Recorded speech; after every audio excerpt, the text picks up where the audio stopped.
And what inspired you to do this? You said you are originally from Brooklyn, right? Yeah, so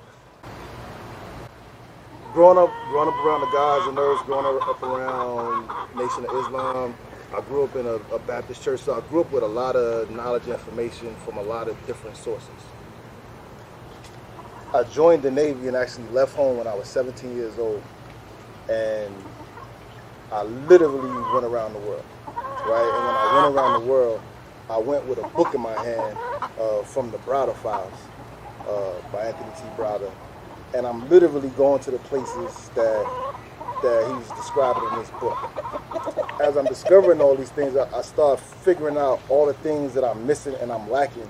Not just me, but like all of us as a society in general, but more especially me, because that's what I care about, right? I get into the workforce.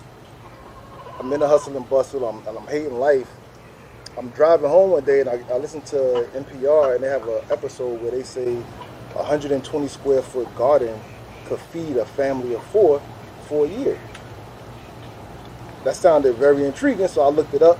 I started trying to figure out like where could I put a 10 by 12 space at. Like everybody got 10 by 12 space.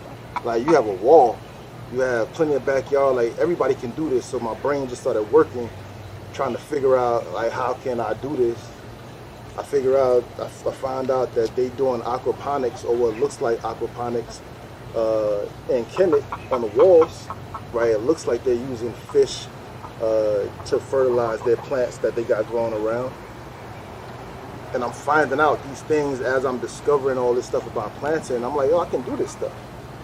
And if I can do this stuff, then everybody else can do it too. So it's just a matter of getting folks out there with the information and showing you, right? So I started developing a bunch of different growing methods. So before I even got to birds, I was just trying to figure out how I can just grow, right? So I would grow in buckets. Last year, I grew a 19-pound watermelon out of a cinder block, right? Like just trying to take away any excuses or trying to, look, man, food, clothing, shelter, and the protection of that.